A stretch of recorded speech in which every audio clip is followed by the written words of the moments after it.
Oh, I thought you were going to play the music.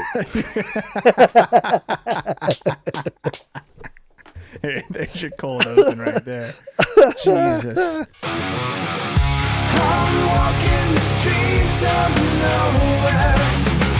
I'm playing the game with no regrets. I'm crawling out from the gutters. Clown and the Joker's all you guess.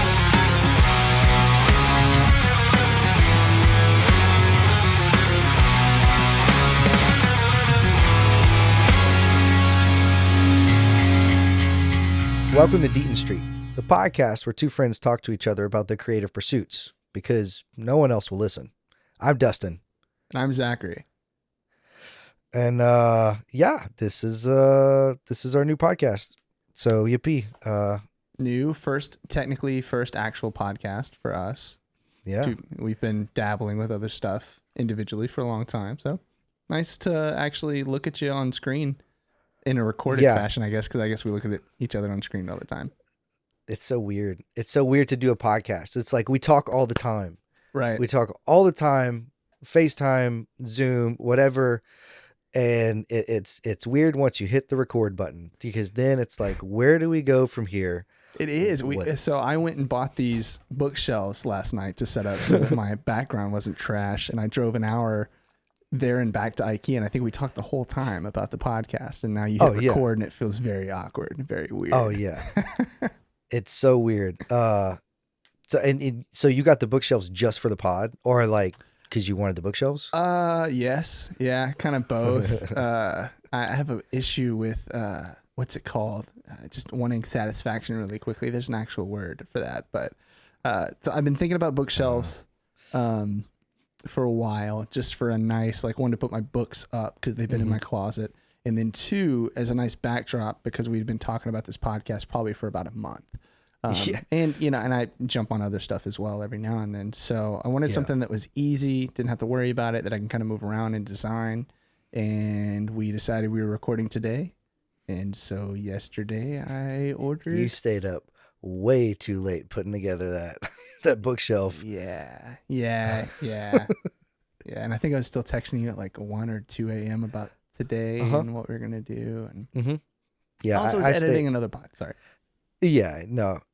You had like a ton of things to do. I was editing a radio sermon thing that I have to do for church and playing Minecraft at the same time. And needless to say, there wasn't much editing or efficient editing going on. Do you edit on Mondays too? I do.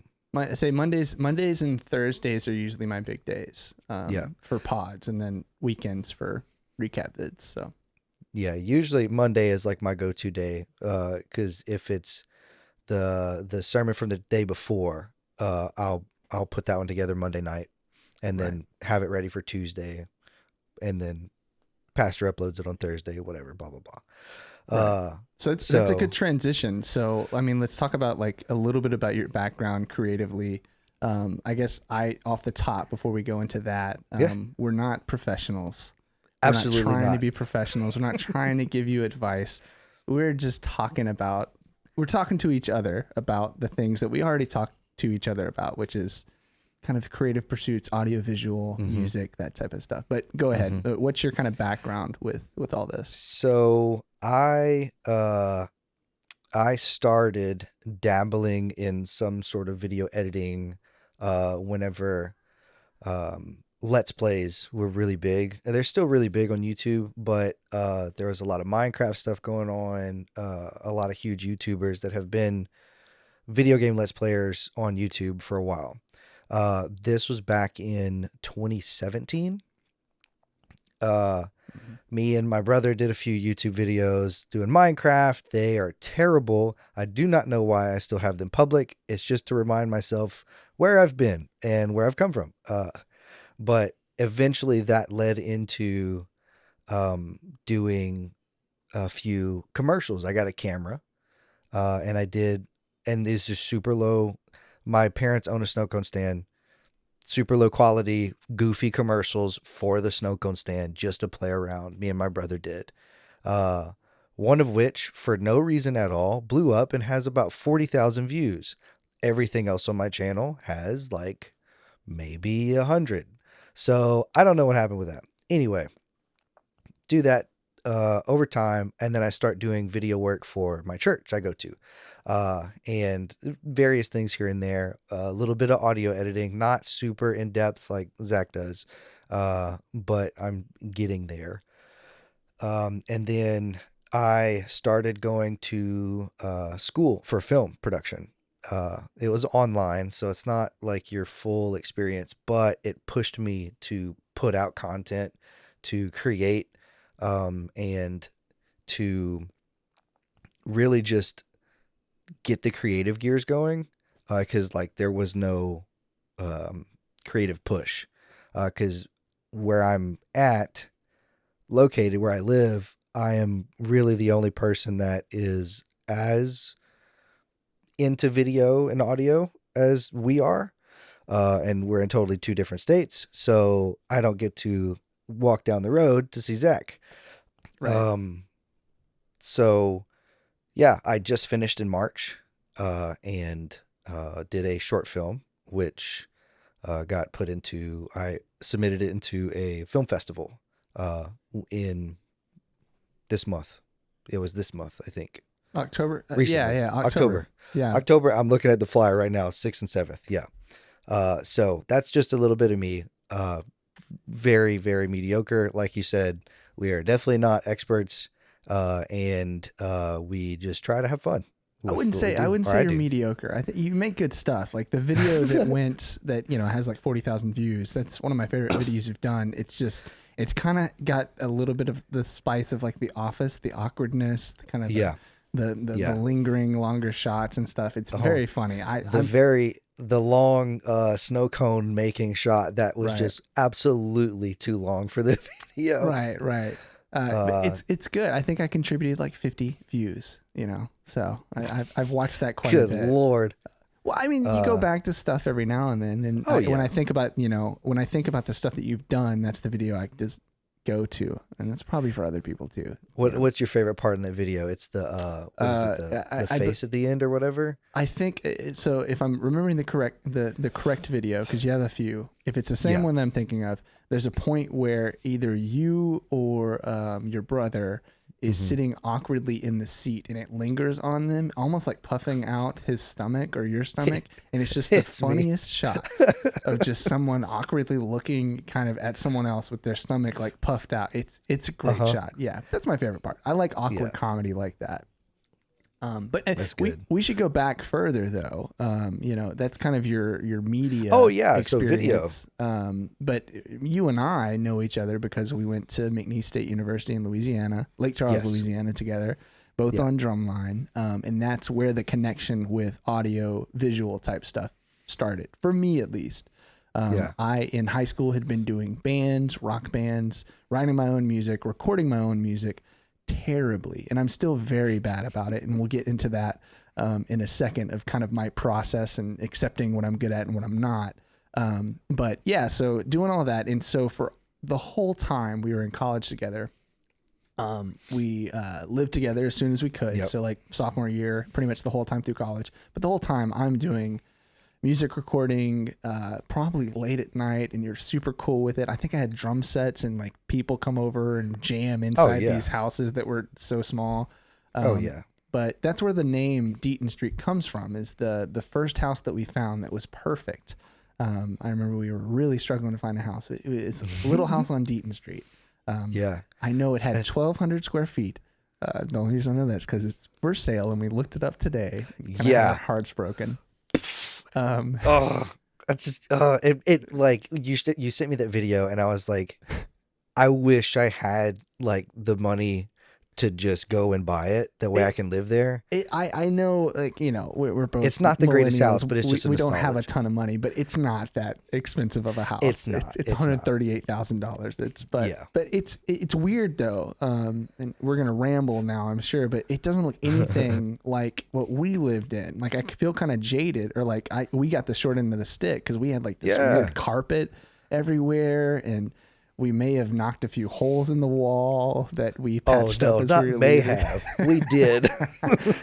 I may What have was it? thrown You a threw a football. football through the wall. Yeah. I'm a little bit of a football, kind of backyard football MVP is what I would call myself. And I was trying to throw a full-size football into a clothes hamper. Yeah. And I did it once, I think. And then the second time I was a little high, and turns out that connected to your closet. So you just had like a hole in your closet. Luckily, Dad is a fantastic handyman, and he was like, "Yeah, we'll patch that hole up." So our I got it landlords were fixed. awesome about it too. They looked at the place for like 2 seconds, but I digress. So I've been on the audio side of things for a long time. I wouldn't say I'm great at the audio side of things. I'm pretty decent when it comes to podcast editing, which really is I'm okay. Which is where I picked up a couple gigs this year. So I am the producer for a sports podcast that covers Texas State University sports. It's called When Now or Get Bent. I have the mug up there, but I think it's too big or too high up. So I started that in February. In early summer, we transitioned to video, and I dabbled in video, but this is where I called up Dustin and said like, "Hey, talk me through some of this process." I had just a little Zoom cam, Sony ZV-1, which is still trucking for me. But eventually what happened is I caught the bug. You did. You Dustin, super did. that Dustin had been telling me about, but I had ignored. And so anyways, I dabble now too in the video. So I do mostly the larger creative stuff that I do is cinematic recaps of football games right now. And which have been awesome, by the way. They've been okay. Like that's such a cool, to have, I don't know, to have the facility to go and shoot something like that. Yeah. Or, you got sideline passes, you got a camera, and you're about to shoot some really cool stuff. I'm jealous, It's like fun. It's really cool. I've told you, if you ever want to move over in San Marcos, I will hook you up and you'll be one of our secondary shooters. So if you maybe someday when I'm 45. There you go. I really hope I'm not running around on the sideline when I'm 45. I'm enjoying the crap out of what I'm doing, but 15 years of doing that, like my back hurts. I'm not playing football. I'm literally just trying to get to end zone during timeouts, and I'm like hurting the next day. Hopefully you'll be paying someone to go and shoot those videos, and you could just sit in your chair and edit. I don't know if I'll be editing. I'm 15 years from now still doing cinematic recaps of football. I don't know. Or you could be doing I love it. Higher I you could love be it, doing but like also higher it's profile. Maybe. We'll see. 15 years is a long time to be doing it, but right now I'm absolutely loving it. But yeah, so that's kind of my history.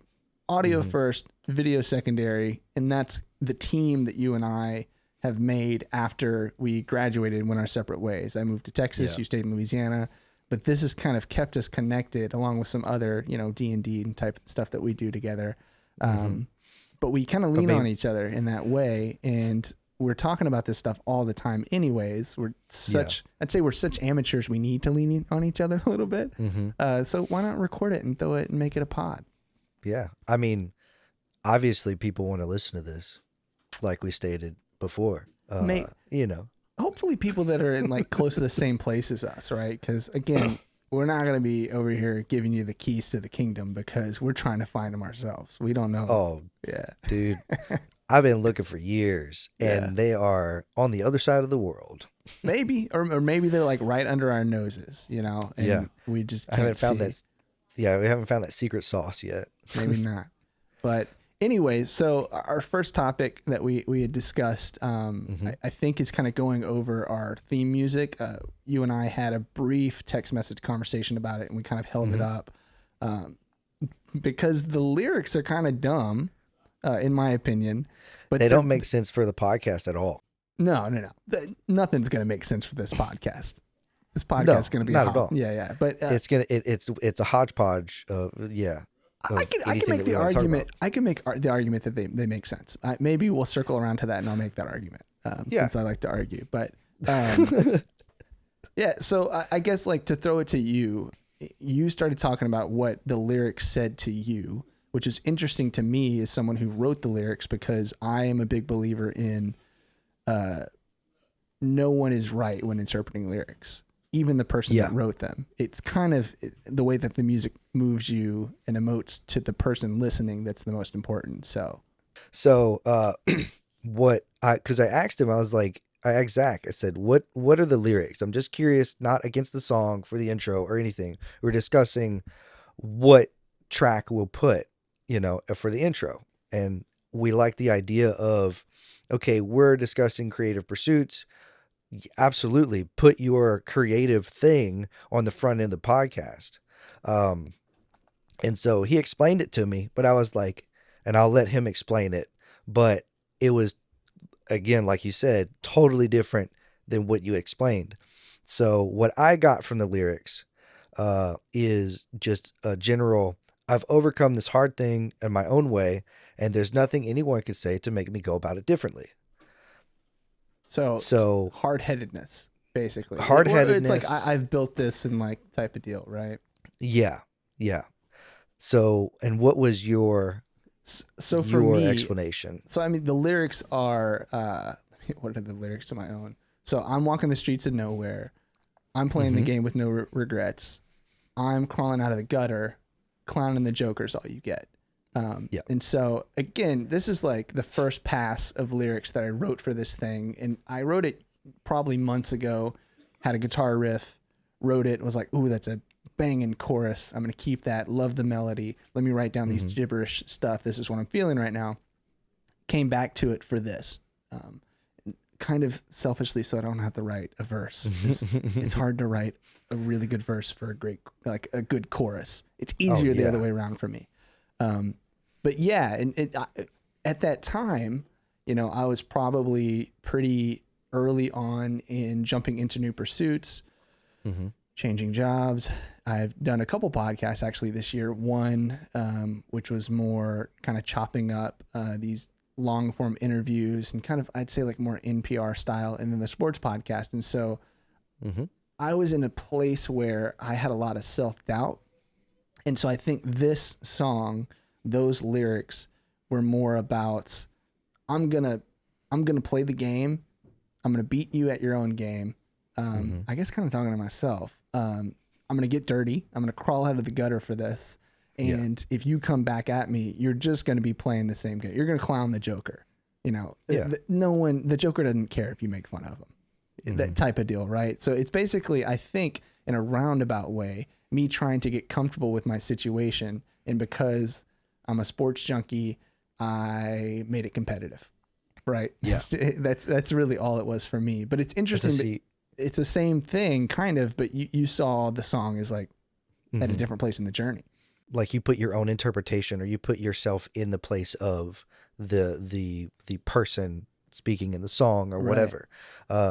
I mean, that I feel like everybody does that with any sort of media. So with a movie, I remember coming out of watching like Tobey Maguire's Spider-Man out of the theaters, and then running down the ramp outside of the movie theater with like, whipping webs. Like you put yourself in that role.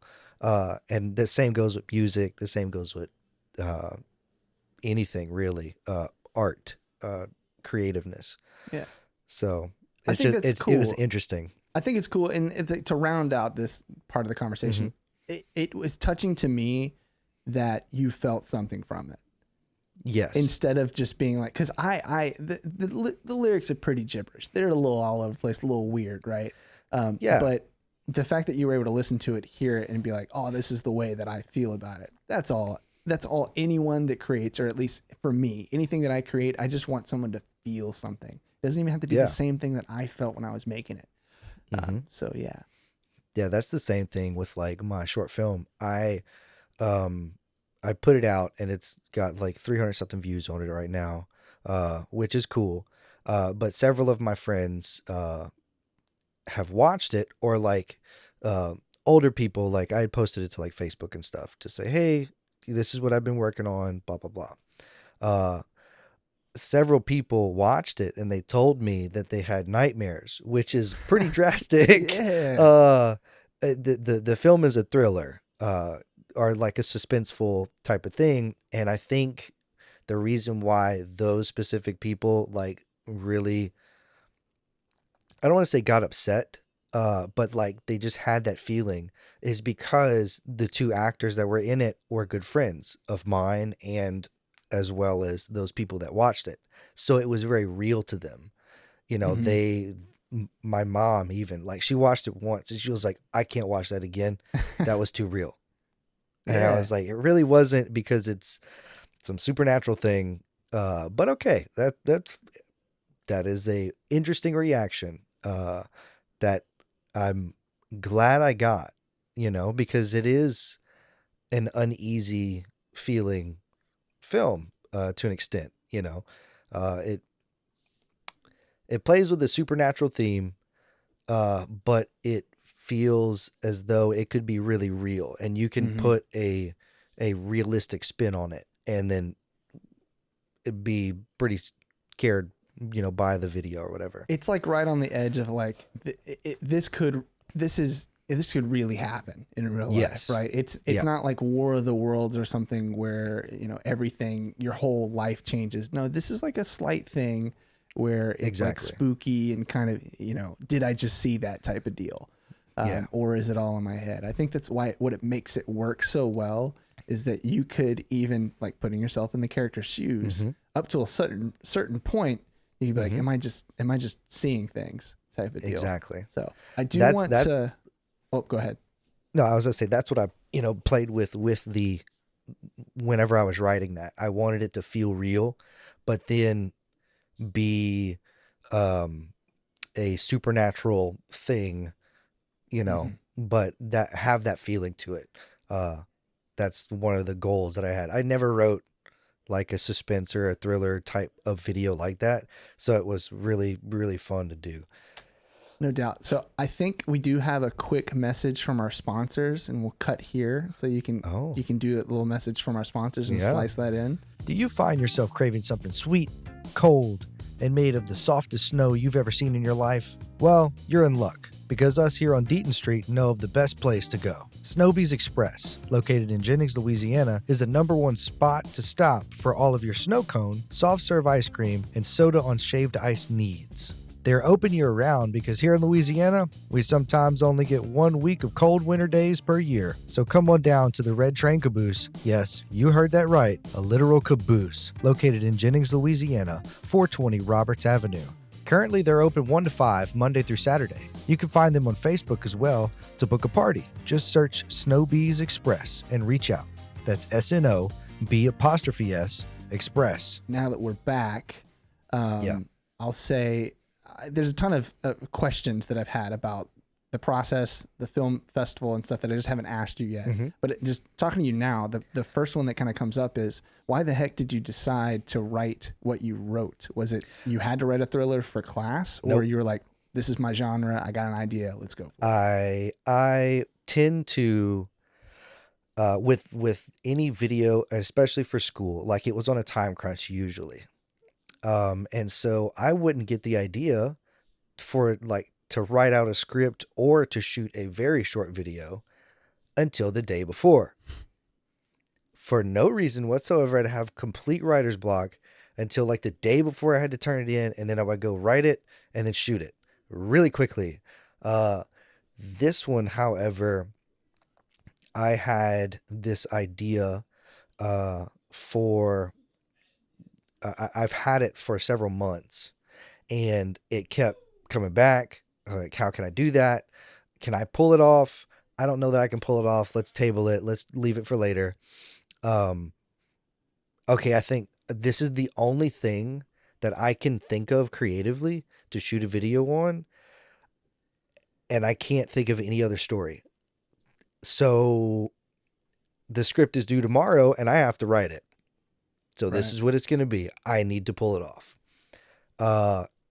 And I like the idea of trying to do like a short film in several different genres to play around with the different the different genres of film and stuff. So I was like, I really enjoy thrillers. I really enjoy like suspense. What was one movie I watched that really made me uneasy, and the movie did its job, was Midsummer. Mm-hmm. The entire movie I was uncomfortable, and I was like, that did its job. Yeah, my wife That loves was a that. Once we watched it together, she wants to watch, or she may have already watched the earlier one, Hereditary. I won't do it. oh yeah. Midsummer scared me too much. I can't. I need to watch Hereditary. It's one of those that just makes you uneasy. I And can't do so it. Yeah. I like the idea of invoking that emotion in someone to that extent. I knew I wouldn't be able to pull off a Midsummer, oh my God, I am uncomfortable, Right. but I think I can scratch the surface of that. And so that's kind of where that stemmed from, was this story that had melded from this aspect, but then I pulled from this one over here, and then I put it here. Well, no, let's get out of this idea, and then put it all together. So yeah. I think that's important too. Like you go into it knowing that you're not making Midsummer. Like when I do my cinematic recaps, I go into it knowing that I'm not doing like the Hard Knocks, Jets season. Like that's not what I'm, we're trying to make the best thing we can for us at the moment type of deal. Yeah. And that's another huge thing that whenever I'm thinking of like a narrative film, like yours, it's you're on the sidelines, you're shooting a football cinematic recap. Boom. Yeah. That's it. Mine, I have to think, do I have the facility to pull this off? Right. Do I have the budget to pull it off? Which most cases I do not. So I just make it work. Right. So I have like this big idea, and I'm like, I can't afford to go rent out a classroom if I needed to, Right. like. But how often are those, at least for me, I find that a lot of those limitations actually push me forward in a really positive way. For instance, one of the things with shooting sports media, so especially for like colleges, is someone else owns the rights to the game, right? So ESPN owns the rights. So there are constrictions on like our video has to come out within 48 hours after. I can only use 2 minutes of game footage, and it has to replicate in some way TV coverage. So my the host of our podcast does voiceover to kind of fit that last point of it.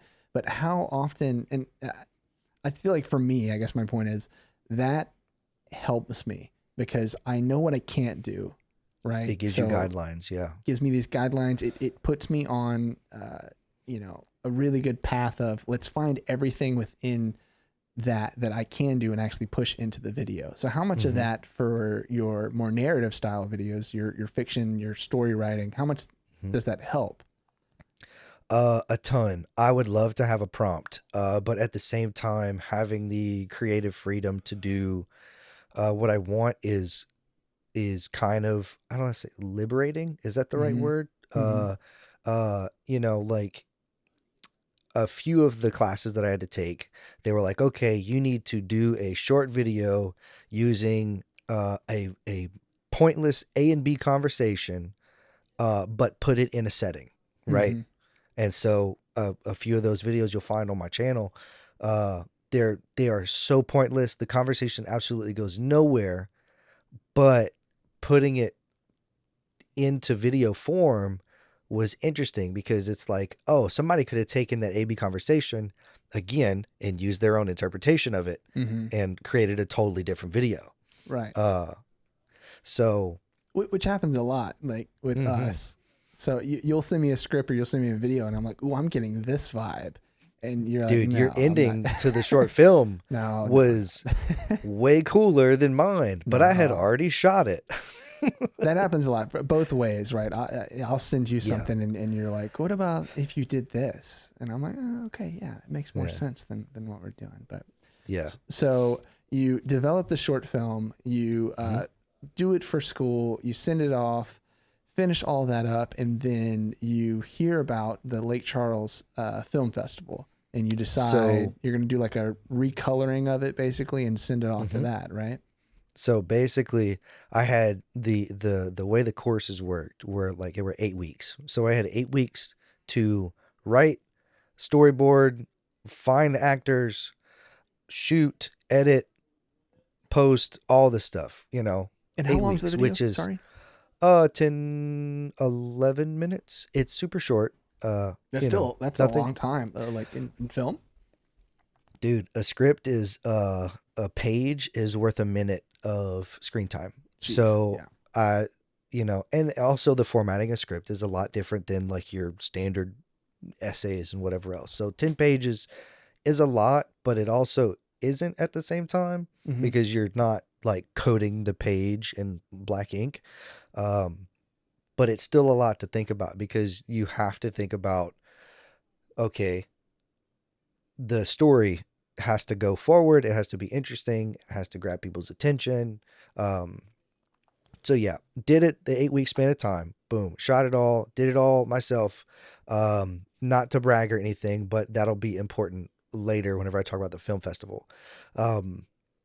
And that was in March. I knew about the Lake Charles Film Festival, and my instructor gave me my grade. It was borderline 100 or whatever. There's a few things he took off for, and there was a lot of notes. Yeah. A lot of notes that he said, "Hey, this was really good. I really enjoyed it. You should think about putting it into a film festival." And that was like, wait a minute, is this doable? Yeah. Like that seems it's not the greatest thing in the world. Threw it together. It's there's things there was one shot that I missed whenever we were shooting it at the location. One of the Mhm. locations was my buddy's house that we shot in, who was one of the actors, and then another location was a camp out on a lakefront that we had access to for one day, or and there was a specific shot that I missed, and I was so mad about. Could I have went back and reshot that shot? Yes, but I'd had to coordinate with my actors, do all that, coordinate with the guy who owned the camp. Um, so I did some of what he suggested. Some of it I just couldn't pull off Right. because of, you know, people's timings. I could have done reshoots and stuff like that, but I want to be done with editing the video and then submit it. Mhm. Boom. Cut to October, or no, it was like midsummer, not the movie, but like mid-June, July or whatever. Right. Recolor, boost the sound, kind of fix some things, go through and fine comb, you know, fix it. Submit the film into the film festival, and it takes an eternity to hear back via email or whatever to say it was accepted or not. And then it got accepted. And dude, like, I almost cried. It wasn't a huge big deal, but like it was a big deal, because that's like a big thing. Yeah. Your film is about to be shown, not just on YouTube, but in front of other people who are in the same space that are random. Right. Well, it also That helps that with like the imposter syndrome, right? I mean, because yeah, anyone who's doing this type of work, even just audio work, you're dealing with almost constant imposter syndrome. And I'd imagine all the way up to like Hollywood directors at some point, have oh yeah, imposter syndrome. So that little bit of acceptance, right? I'm sure went a long way just getting into the film dude. festival. Dude, it was crazy because like again, like you just said, imposter syndrome. Like I knew about imposter syndrome, but then like realized I'm like, hey, wait, I might be experiencing that with a lot of what I do, Of course. like, and everybody creative usually does. You're your own worst critic. Um, Yeah. so yeah, it gets accepted. And then the film festival was the 6th and 7th of this month. Mhm. Uh, more geared towards like scary films because it's in October. So it was perfect. I was like, this is going to be sweet. Very small. I say very small, relatively small film festival. There was about 30 different films. The two guys who put it on they have a podcast, Mhm.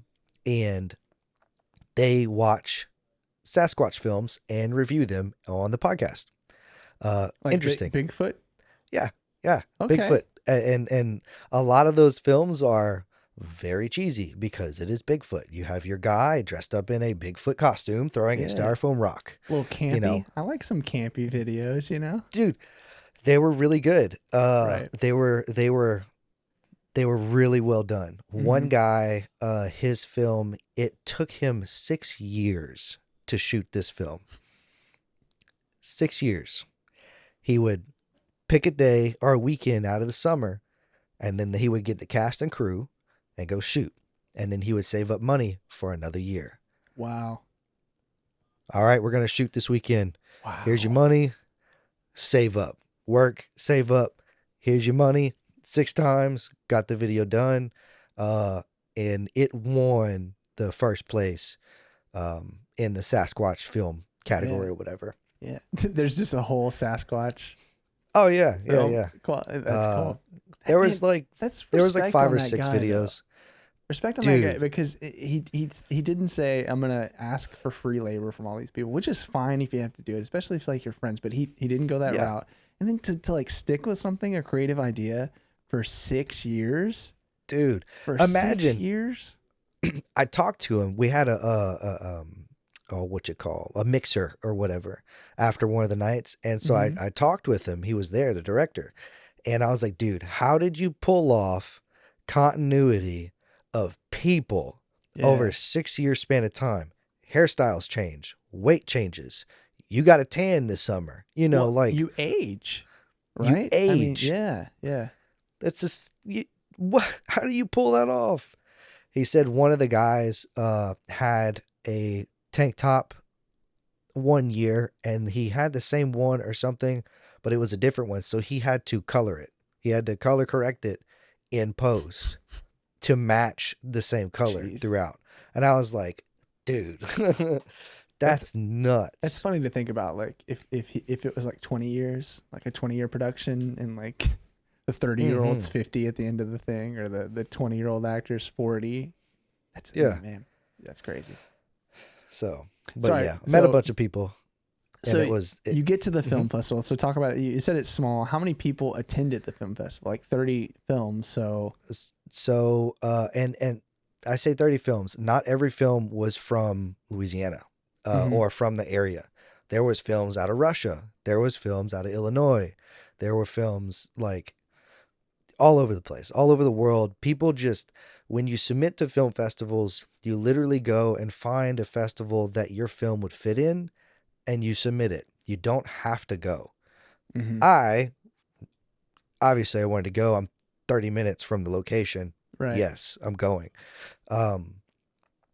But you don't have to go. So there was a ton of other people a ton of other out-of-state films that were there.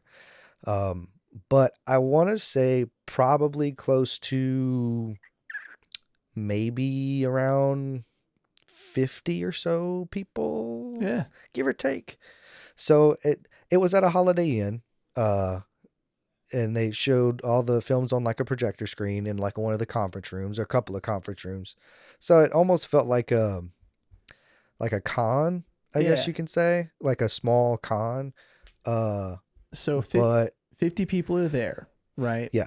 And they're screening all the videos or all the Yeah. the short films. Mhm. So tell me about the feeling of sitting there watching your short film with 50 people watching it. I mean, I'm sure there was some mix of excitement, but also like, like the way it was set up, so I didn't necessarily have 50 people view mine.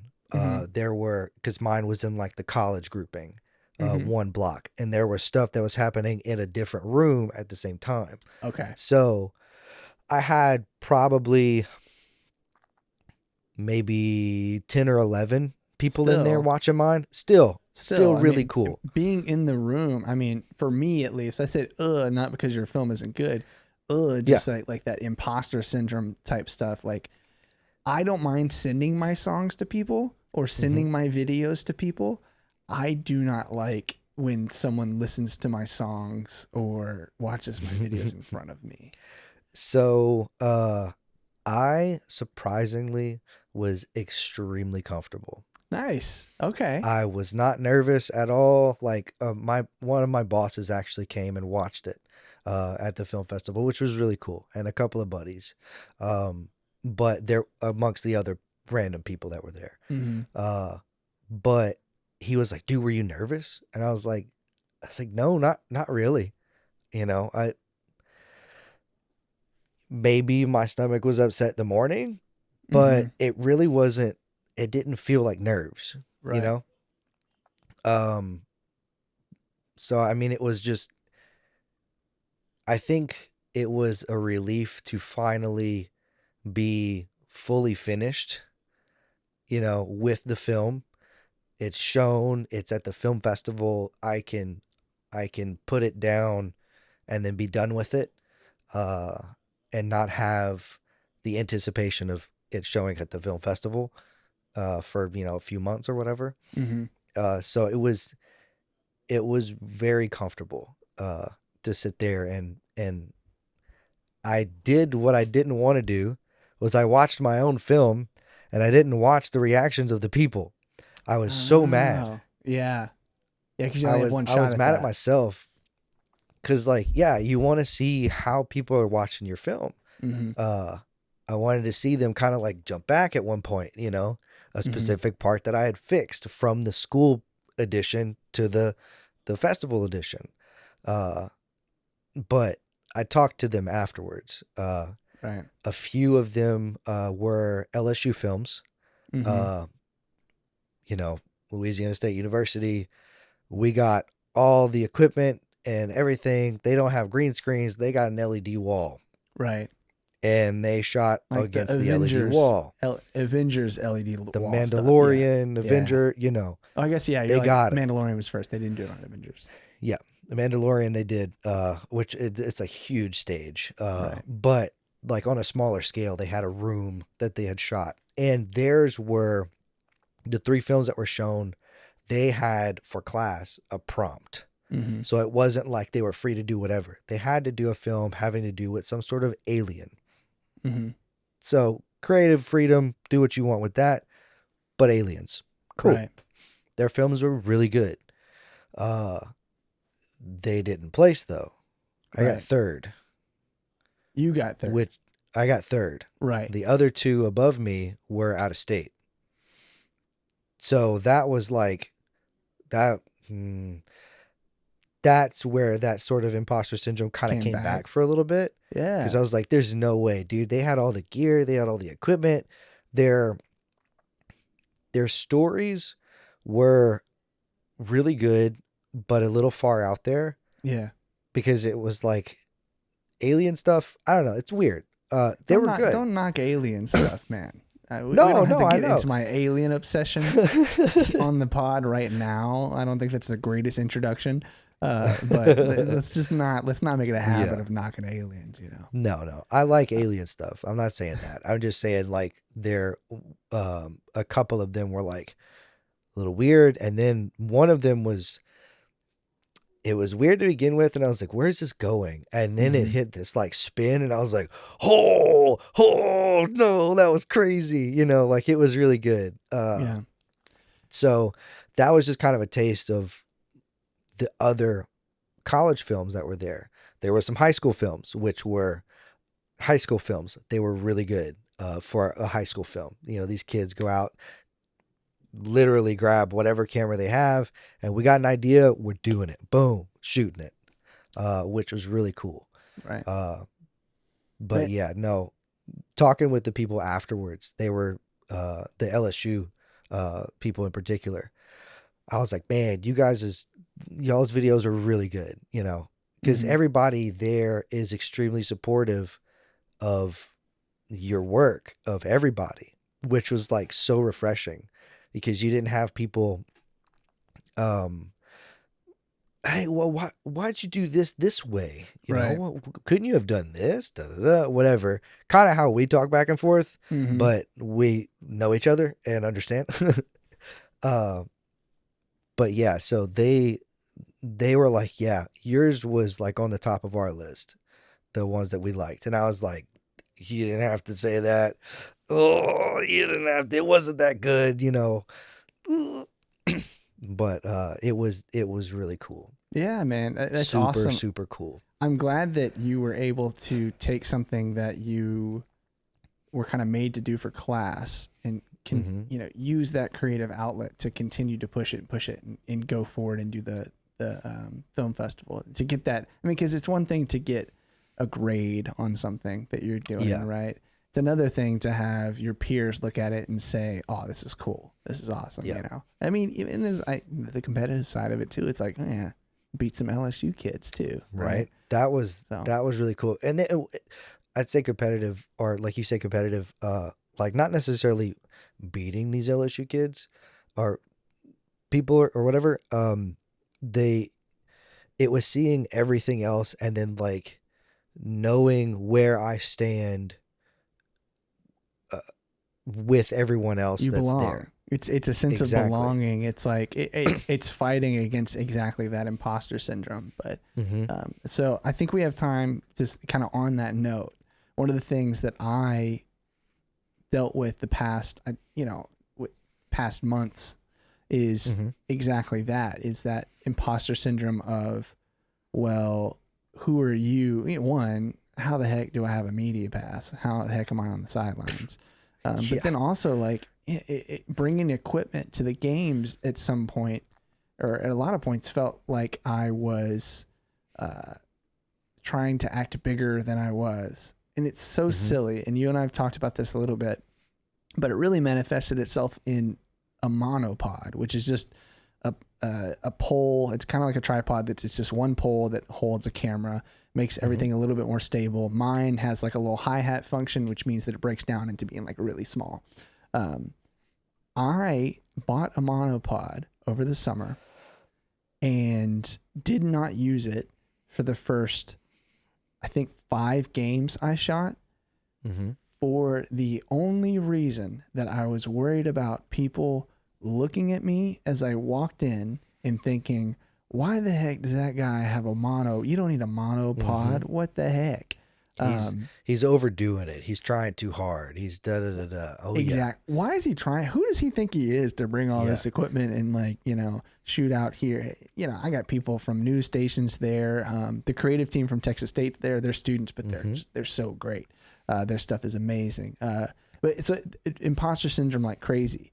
But a couple weeks ago, and this is kind of a stupid or in my mind, a dumb way to come to this realization. yeah. Mm-hmm. I had been telling myself this whole season that I was too self-conscious to bring it, too self-conscious to bring new equipment and kind of test things at the game. I just need to go and do my job, keep my head down type of deal. So silly. So I've been reading Ryan Holiday as I've been telling you and talking to you about it off screen. And one of the books that I've been reading is Ego is the Enemy.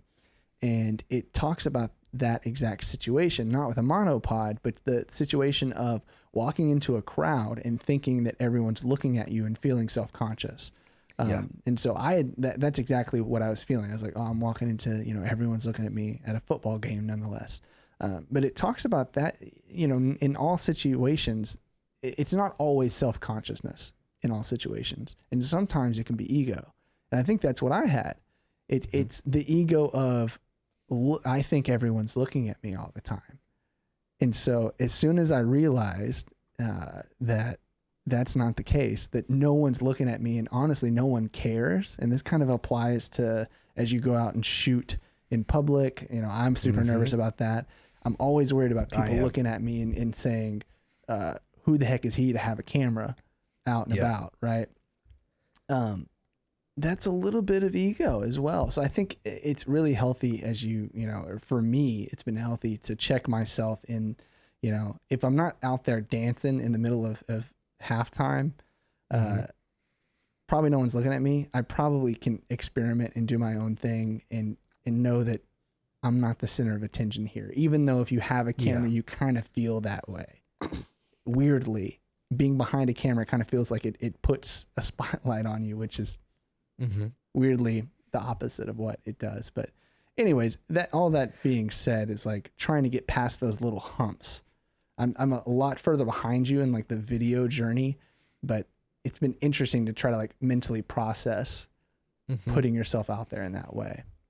Super proud of you that you not only shot the video, you know, had your friends acted in it, and then put yourself out there even more and were successful at this film festival. So super cool, man. Super cool. Thank you.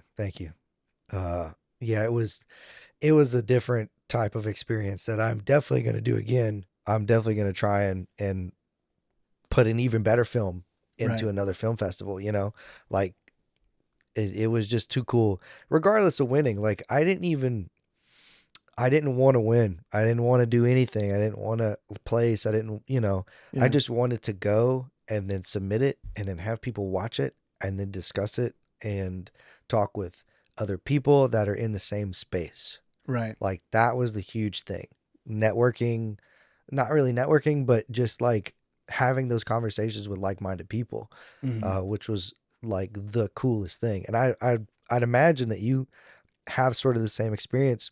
Oh yeah. At times on the sidelines with other, you know, other people that will come up. Like, what is it? The video you sent me of you getting scared from a cannon. You You have that as a short on the channel, right? Yeah, that's a shared experience, I think, of all of us, because you're so focused on the game. And that cannon has gotten me multiple times this year, but you're just so focused on the game and the shot. I decided on this particular time, if you watch the short, I decided I was going to move over to the side next to the cannon, not really remembering that the cannon's there, but so I could get the really good shot, a slow-mo of the kicker kicking the ball. And I was like, this is going to be, I've been shooting it from a weird angle before. I need to move. Kind of like, I need to stop worrying about the people are looking at me and I need to make a move here. Yeah. I run over there. I get the shot. I'm excited about the shot. And then I just get nailed in my right ear that already has tinnitus because of our years in drumline. And the video it's kind of a funny video, but dude, like, honestly, it felt like someone just took their whole hand and just slapped my ear as hard as they could. Oh, it hurt, I bet dude. so. Yeah.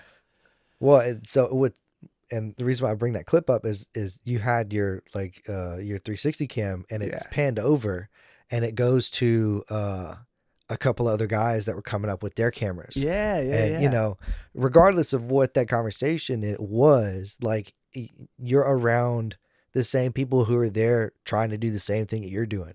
Yeah. You know, which is super cool. It's cool. There's a lot of that. There's a lot of like, cause you're not really fighting for space, but you're getting next to each other a lot. Cause there's certain angles that work a little better. Yeah. You know, was one of the guys, he's on the Texas State media team. Yeah. Was one of the other guys that you see in the video. He's out there shooting quite a bit. It's cool to get to know cats and kind of work through some stuff together. There's the member of the media team, younger guy, sophomore. We said we weren't going to dox people and I said two names. Anyways, cut those out.